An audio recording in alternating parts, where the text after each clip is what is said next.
मल्लिकार्जुन खड़गे। तो मल्लिकार्जुन खड़गे बने हैं कांग्रेस के राष्ट्रीय अध्यक्ष। मुख्यमंत्री अशोक गहलोत ने उन्हें बधाई देते हुए कहा कि सोनिया गांधी आज बहुत खुश है। उनको जिस दिन का इंतजार था वो आ गया है। आज बहुत से लोगों का मुंह बंद हो गया है। गांधी परिवार ने देश के लिए बलिदान दिया है। इंदिरा गांधी, राजीव गांधी देश के लिए शहीद हो गए। गैर गांधी कांग्रेस अध्यक्ष मिल गया। सब मिलकर काम करेंगे। देश में बेरोजगारी, महंगाई जैसी चुनौतियां हैं। तो तमाम चुनौतियां भी उन्होंने गिनाई और साथ ही मल्लिकार्जुन खड़गे के कांग्रेस पार्टी के राष्ट्रीय अध्यक्ष बनने पर उन्होंने कहा कि सोनिया गांधी आज बहुत खुश है। उनको जिस दिन का इंतजार था वो आ गया है। आज बहुत से लोगों का मुंह बंद हो गया है। गांधी परिवार ने देश के लिए बलिदान दिया है। इंदिरा गांधी, राजीव गांधी देश के लिए शहीद हो गए। गैर गांधी कांग्रेस अध्यक्ष मिल गया। सब मिलकर काम करेंगे। देश में बेरोजगारी, महंगाई जैसी कई चुनौतियां। अब बात करेंगे गहलोत सरकार की गुड गवर्नेंस की नीति। तो बजट घोषणाओं की क्रियान्विति पर मुख्यमंत्री अशोक गहलोत का पूरा फोकस है। मुख्यमंत्री अशोक गहलोत ने सिरोही को लेकर दी वित्तीय प्रावधान को मंजूरी। भवन निर्माण के लिए 50 करोड़ रुपए के वित्तीय प्रावधान को उन्होंने मंजूरी दी है। विभिन्न सरकारी विभागों के कार्यालय एक ही छत के नीचे होंगे संचालित। इससे लोगों को अलग अलग जगह चक्कर लगाने से मिलेगी निजात। मिनी सचिवालय का निर्माण चरणबद्ध रूप से 3 चरणों में पूरा किया जाएगा। भवन के लिए प्रथम चरण में वित्तीय वर्ष 2022-23 में 10 करोड़ रुपए, 2023-24 में 30 करोड़ रुपए, 2024-25 में 10 करोड़ रुपए सहित कुल 50 करोड़ होंगे खर्च। इसी क्रम में वित्तीय वर्ष 2022-23 के लिए 10 करोड़ रुपए की दी गई है स्वीकृति। उक्त मिनी सचिवालय का निर्माण सार्वजनिक निर्माण विभाग की ओर से किया जाएगा। सिरोही में मिनी सचिवालय भवन के निर्माण के संबंध में बजट में की गई थी घोषणा। तो जो घोषणाएं की गई थी अब वो धरातल पर भी उतरने लगी और यही वजह कि मुख्यमंत्री का पूरा फोकस है कि बजट में जो उन्होंने घोषणाएं की है वो धरातल पर उतरे और गहलोत सरकार की गुड गवर्नेंस की नीति भी यहाँ पर नजर आती है। मुख्यमंत्री अशोक गहलोत ने सिरोही को लेकर वित्तीय प्रावधान को मंजूरी दी। भवन निर्माण के लिए 50 करोड़ रुपए के वित्तीय प्रावधान को मंजूरी दी है। विभिन्न सरकारी विभागों के कार्यालय एक ही छत के नीचे संचालित होंगे। इससे लोगों को अलग अलग जगह चक्कर लगाने से निजात मिलेगी। मिनी सचिवालय का निर्माण चरणबद्ध रूप से 3 चरणों में पूरा किया जाएगा। भवन के लिए प्रथम चरण में वित्तीय वर्ष 2022-23 में 10 करोड़ रुपए, 2023-24 में 30 करोड़ रुपए, 2024-25 में 10 करोड़ रुपए यानी कि टोटल 50 करोड़ रुपए खर्च होंगे। इसी क्रम में वित्तीय वर्ष 2022-23 के लिए 10 करोड़ रुपए की स्वीकृति दी गई। उक्त मिनी सचिवालय का निर्माण सार्वजनिक निर्माण विभाग की ओर से किया जाएगा। सिरोही में मिनी सचिवालय भवन के निर्माण के संबंध में बजट में घोषणा की गई। तो वहीं आपको जानकारी दे दें कि राजस्थान में जल्द बनेगा ज्योतिबा फूले आयोग। माली और सैनी समाज के लिए बनेगा ये आयोग। सामाजिक न्याय विभाग ने सीएमओ को फाइल भेजी है यानी कि सीएम ऑफिस को ये फाइल भेजी गई है। मुख्यमंत्री अशोक गहलोत लगा सकते हैं इस फाइल पर जल्द ही मुहर। लंबे समय से माली सैनी समाज की चली आ रही मांग पर लगा सकते हैं मुहर। हमने देखा कि कई आंदोलन भी किए गए, कई प्रदर्शन भी इसको लेकर के किए गए और लगातार ये मांग उठाई भी जा रही थी कि इस आयोग का गठन हो। तो ऐसे में जानकारी आपको दे रहे हैं कि राजस्थान में जल्द ही बन सकता है ज्योतिबा फूले आयोग। माली और सैनी समाज के लिए आयोग बनेगा। सामाजिक न्याय विभाग ने सीएमओ को फाइल भेजी। मुख्यमंत्री अशोक गहलोत इस फाइल पर जल्द ही मुहर लगा सकते हैं। लंबे समय से माली सैनी समाज की चली आ रही मांग पर लगा सकते हैं मुहर। कोविड के कारण अनाथ हुए बच्चों को मुख्यमंत्री अशोक गहलोत का दीपावली तोहफा। 21 अक्टूबर को 231 बच्चों के साथ सीएमआर में दीपावली मनाएंगे मुख्यमंत्री अशोक गहलोत। बच्चों के साथ लंच करेंगे मुख्यमंत्री और उन्हें गिफ्ट भी देंगे। कोरोना के चलते बड़ी संख्या में बच्चे अनाथ हुए। इसके चलते मुख्यमंत्री अशोक गहलोत ने ये संवेदनशील फैसला लिया है। सीएस ने किया है कार्यक्रम का अनुमोदन। तो जानकारी आपको दे दें कि बड़ा कार्यक्रम होगा, बड़ा आयोजन होगा और जिस तरीके से मुख्यमंत्री हमेशा एक अभिभावक के तौर पर भी नजर आते हैं, प्रदेश के मुखिया होने की जिम्मेदारी वो बखूबी निभाते हैं और ये भी वो जानते हैं किस तरीके से आम लोगों के हितैषी बनकर वो आम लोगों के लिए हमेशा काम कर सकते हैं। यही वजह कि जो कोविड की वजह से बच्चे अनाथ हुए हैं उनके साथ उन्होंने दीपावली मनाने का फैसला लिया है। 21 अक्टूबर को 231 बच्चों के साथ सीएमआर में वो दीपावली मनाएंगे। बच्चों के साथ लंच भी करेंगे और साथ ही उन्हें गिफ्ट भी देंगे। कोरोना के चलते बड़ी संख्या में बच्चे अनाथ होते हैं।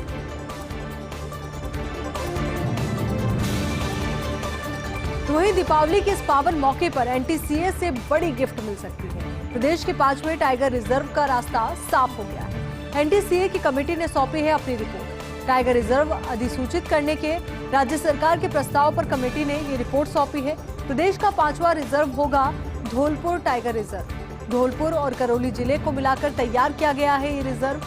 वर्तमान में यहाँ करीब 8 बाघों का है विचरण। एनटीसीए की मंजूरी के बाद राज्य सरकार अधिसूचना जारी करेगी। प्रमुख सचिव शिखर अग्रवाल और फॉरेस्ट टीम के प्रयास सफल हुए। कुंभलगढ़ के टाइगर रिजर्व के दावे पर भी अब सरकार को लेना होगा फैसला। तो सरकार के द्वारा अहम फैसला इसको लेकर के लिया जाएगा। तो वहीं एनटीसीए से बड़ी गिफ्ट प्रदेश को दीपावली के इस मौके पर मिल सकती है। प्रदेश के 5वें टाइगर रिजर्व का रास्ता साफ हुआ है। एनटीसीए की कमेटी ने सौंपी है अपनी रिपोर्ट। टाइगर रिजर्व अधिसूचित करने के राज्य सरकार के प्रस्ताव पर कमेटी ने रिपोर्ट सौंपी है। प्रदेश का 5वां रिजर्व होगा धौलपुर टाइगर रिजर्व। धौलपुर और करौली जिले को मिलाकर तैयार किया गया है रिजर्व। वर्तमान में यहाँ करीब 8 बाघों का विचरण। एनटीसीए की मंजूरी के बाद राज्य सरकार जारी करेगी अधिसूचना। प्रमुख सचिव शिखर अग्रवाल और फॉरेस्ट टीम के प्रयास सफल हुए। कुंभलगढ़ के टाइगर रिजर्व के दावे पर भी अब सरकार को लेना होगा फैसला।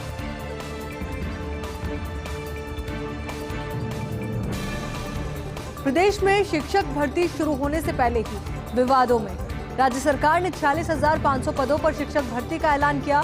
शिक्षक भर्ती में लेवल 2 के 6,000 पद घटाकर लेवल 1 बढ़ा दी गई। पदों की संख्या तो वही रही, लेकिन लेवल बराबर नहीं होने का विरोध।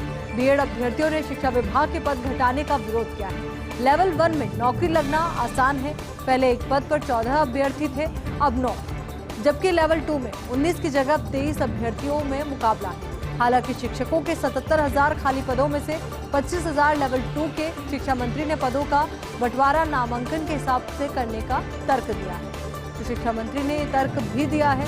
हालांकि जो तमाम खबरें सामने आ रही है उसके अनुसार ये कहा जा सकता है कि प्रदेश में शिक्षक भर्ती शुरू होने से पहले ही ये भर्ती प्रक्रिया विवादों में आ गई। राज्य सरकार ने 46,500 पदों पर शिक्षक भर्ती का ऐलान किया है। शिक्षक भर्ती में लेवल 2 के 6,000 पद घटाकर लेवल 1 बढ़ा दी गई। पदों की संख्या तो वही रही, लेकिन लेवल बराबर नहीं होने का विरोध किया जा रहा है। बीएड अभ्यर्थियों ने शिक्षा विभाग के पद घटाने का विरोध किया है। लेवल 1 में नौकरी लगना आसान है। पहले एक पद पर 14 अभ्यर्थी थे, अब 9 हो गए हैं, जबकि लेवल 2 में 19 की जगह 23 अभ्यर्थियों में मुकाबला है। हालांकि शिक्षकों के 77,000 खाली पदों में से 25,000 लेवल 2 के हैं। तो वहीं शिक्षा मंत्री ने पदों का बंटवारा नामांकन के हिसाब से करने का तर्क दिया। तो वहीं अब सरकारी खर्च पर विदेश जा सकेंगे पूर्व विधायक। राजस्थान विधानसभा में पारित 3 बिल राज्यपाल ने पास किए। राज्यपाल कलराज मिश्र ने तीनों बिलों पर मंजूरी दी है। अधिकारियों सदस्यों की परिलब्धियां पेंशन संशोधन 2022 बिल के तहत पूर्व विधायक कर सकेंगे सरकारी खर्च पर विदेश यात्रा। यात्रा का किराया तभी मिलेगा जब पहले स्पीकर से मंजूरी ली गई हो। इससे पहले पूर्व विधायकों को देश में यात्रा पर मिलती थी एक राशि। अब सरकार ने राशि के बजाय विदेश यात्रा का प्रावधान किया है। दूसरा विधेयक राजस्थान एडवोकेट वेलफेयर फंड संशोधन 2022। इस बिल के पास होने से अब वकीलों को मिलेगा 5 लाख रुपए तक का बीमा। तीसरा विधेयक राजस्थान सहकारी सोसाइटी संशोधन 2022। इस बिल 2 से ज्यादा बार बन सकेंगे सहकारी समिति के सदस्य। इस बिल की वजह से 2 से ज्यादा बार बन सकेंगे सहकारी समिति के सदस्य। तो तमाम अहम बदलाव और इन्हीं बदलावों से जुड़े हुए ये 3 अहम बिल जो पास हुए हैं, राज्यपाल कलराज मिश्र ने इसको लेकर के मंजूरी दी। तो अब सरकारी खर्च पर विदेश जा सकेंगे पूर्व विधायक। राजस्थान विधानसभा में पारित 3 बिल राज्यपाल ने पास किए हैं। राज्यपाल कलराज मिश्र ने तीनों बिलों पर मंजूरी दी है। अधिकारियों और सदस्यों की परिलब्धियां पेंशन संशोधन 2022 बिल के तहत पूर्व विधायक कर सकेंगे सरकारी खर्च पर विदेश यात्रा। यात्रा का किराया तभी मिलेगा जब पहले स्पीकर से मंजूरी ली हो। इससे पहले पूर्व विधायकों को देश में यात्रा पर मिलती थी एक राशि। हालांकि राशि में कोई बदलाव नहीं किया गया है, पर अब सरकार ने राशि के बजाय विदेश यात्रा का प्रावधान कर दिया है। दूसरा विधेयक राजस्थान एडवोकेट वेलफेयर फंड संशोधन 2022 हुआ। इस बिल के पास होने से अब वकीलों को मिलेगा 5 लाख रुपए तक का बीमा। तीसरा विधेयक राजस्थान सहकारी सोसाइटी संशोधन 2022। इस बिल से 2 से ज्यादा बार बन सकेंगे सहकारी समिति के सदस्य। राज्य में मार्च 2023 तक 2024 नई ग्राम सेवा सहकारी समितियां बनाई जाएंगी। तो वर्ष 2019 से अक्टूबर 2022 तक 1275 नई ग्राम सेवा सहकारी समितियों का गठन किया। 3 महीने में ग्राम सेवा सहकारी समितियों में 260 कस्टम हायरिंग सेंटर की स्थापना होगी। गोदाम निर्माण का कार्य दिसंबर 2022 तक पूरा करें। प्रमुख सचिव श्रेया गुहा ने ये जानकारी दी है। अहम जानकारी साझा की गई है और जानकारी हम भी आप तक पहुंचा रहे हैं कि राज्य में मार्च 2023 तक 2024 नई ग्राम सेवा सहकारी समितियां बनाई जाएगी। वर्ष 2019 से अक्टूबर 2022 तक 1275 नई ग्राम सेवा सहकारी समितियों का गठन किया जाएगा। 3 महीने में ग्राम सेवा सहकारी समितियों में 260 कस्टम हायरिंग सेंटर की स्थापना होगी। गोदाम निर्माण का कार्य दिसंबर 2022 तक पूरा करें। प्रमुख सचिव श्रेया गुहा ने जानकारी दी। जानिए जयपुर के नए आरटीओ में कौन कौन से इलाके होंगे। नए आरटीओ में कोटपुतली, शाहपुरा, चोमू होंगे शामिल, तो वहीं जयपुर के करीब 15 थानों का इलाका नए आरटीओ में शामिल होगा। चाकसू और दूदू मौजूदा आरटीओ में शामिल होंगे। जयपुर शहर का अधिकतर इलाका भी वर्तमान आरटीओ में रहेगा शामिल। परिवहन मंत्री ने फाइल को मंजूरी दी है, तो वहीं आज जारी हो सकती है इसकी अधिसूचना। तो आज इसको लेकर के अधिसूचना जारी की जा सकती है और जानकारी हम भी आपके साथ साझा कर रहे हैं कि जयपुर के नए आरटीओ में कौन कौन से इलाके होंगे। नए आरटीओ में कोटपुतली, शाहपुरा, चोमू शामिल होंगे। जयपुर के करीब 15 थानों का इलाका नए आरटीओ में शामिल होगा। चाकसू और दूदू मौजूदा आरटीओ में शामिल होंगे।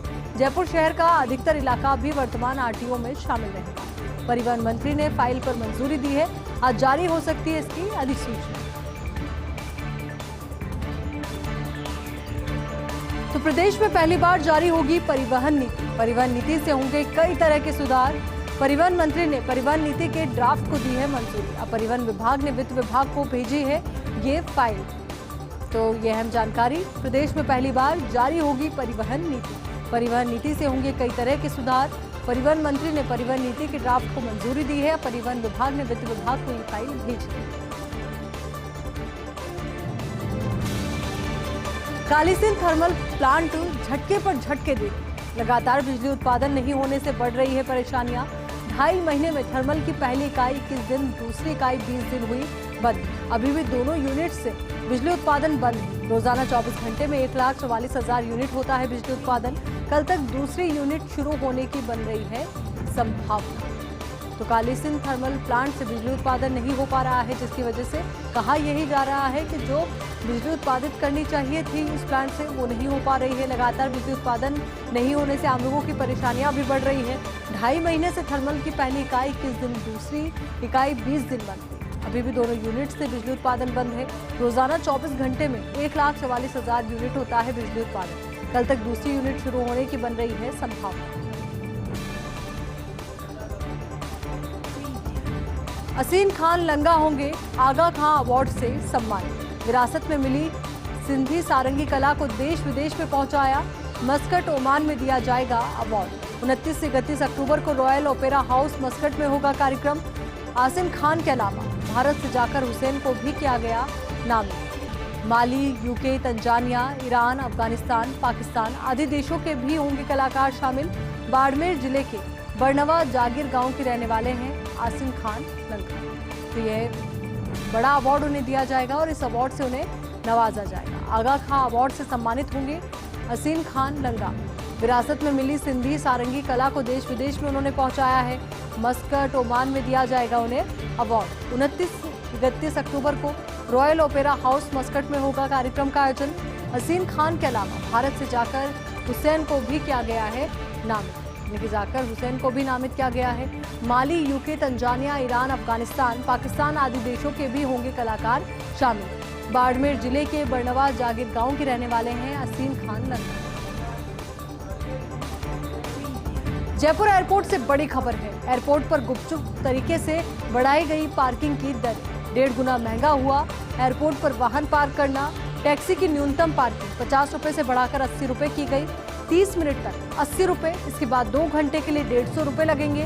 निजी कारों की पार्किंग फीस 30 से बढ़ाकर 50 रुपए की गई। वहीं 1 घंटे से 2 घंटे तक की पार्किंग फीस 100 रुपए की गई है, जबकि इससे पहले 2 घंटे तक के लिए जाते थे 85 रुपए वसूल। बसों के लिए तो 4 गुना बढ़ाई गई है पार्किंग फीस। 50 रुपए से बढ़ाकर 200 रुपए की गई है आधे घंटे की फीस। एयरपोर्ट प्रशासन ने इसके लिए जारी नहीं की कोई सार्वजनिक सूचना। हालांकि अगर आप एयरपोर्ट पर पहुंचेंगे तो वहां पर जो बोर्ड है वहां पर आपको जानकारी मिलेगी, पर कोई सार्वजनिक सूचना ये प्रकाशित नहीं की गई कि इस तरीके से दरों में बढ़ोतरी की जा रही है। तो यही वजह कि हम कह रहे हैं कि एयरपोर्ट पर गुपचुप तरीके से बढ़ाई गई है पार्किंग की दरें। 1.5 गुना महंगा हुआ है एयरपोर्ट पर वाहन पार्क करना। टैक्सी की न्यूनतम पार्किंग 50 रुपए से बढ़ाकर 80 रुपए की गई है। 30 मिनट तक 80 रुपए, इसके बाद 2 घंटे के लिए 150 रुपए लगेंगे। निजी कारों की पार्किंग फीस 30 से बढ़ाकर 50 रुपए की गई है। वहीं 1 घंटे से 2 घंटे तक की पार्किंग फीस 100 रुपए की गई, जबकि इससे पहले 2 घंटे तक के लिए लिए जाते थे 85 रुपए। बसों के लिए तो 4 गुना बढ़ाई गई है पार्किंग फीस, 50 रुपए से बढ़ाकर 200 रुपए की गई है आधे घंटे की फीस। एयरपोर्ट प्रशासन ने इसके लिए जारी नहीं की कोई सार्वजनिक सूचना। गैंगस्टर दीपक टीनू को दिल्ली सीआईए ने गिरफ्तार किया है। अजमेर के केकड़ी से किया है गिरफ्तार। दिल्ली स्पेशल ब्रांच ने गैंगस्टर टीनू को गिरफ्तार किया है और उसे दिल्ली ले गई है। 2 अक्टूबर को मानसा पुलिस की कस्टडी से हो गया था ये फरार। गैंगस्टर लॉरेंस गैंग का सदस्य है दीपक टीनू। 5 ग्रेनेड और 2 पिस्टल भी इसके पास से बरामद हुई। पूछताछ भी की जाएगी। पूछताछ के बाद और अहम खुलासे होंगे। तो गैंगस्टर दीपक टीनू को दिल्ली सीआईए ने गिरफ्तार किया है और गिरफ्तारी के बाद इसे दिल्ली ले जाया गया है। अजमेर के केकड़ी से गिरफ्तार हुआ है। 2 अक्टूबर को मानसा पुलिस की कस्टडी से हुआ था ये फरार। गैंगस्टर लॉरेंस गैंग का सदस्य है दीपक टीनू।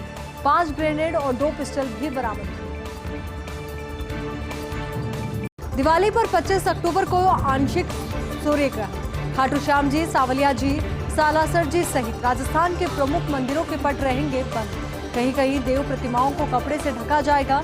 करणी माता, जीर्ण माता मंदिरों के खुले रहेंगे पट। जयपुर के गोविंद देव जी में ग्वाल झांकी नहीं होगी, तो वहीं संध्या और शयन झांकियों का समय बदला गया है। जयपुर के मोती डूंगरी गणेश जी मंदिर में भी खुले रहेंगे पट।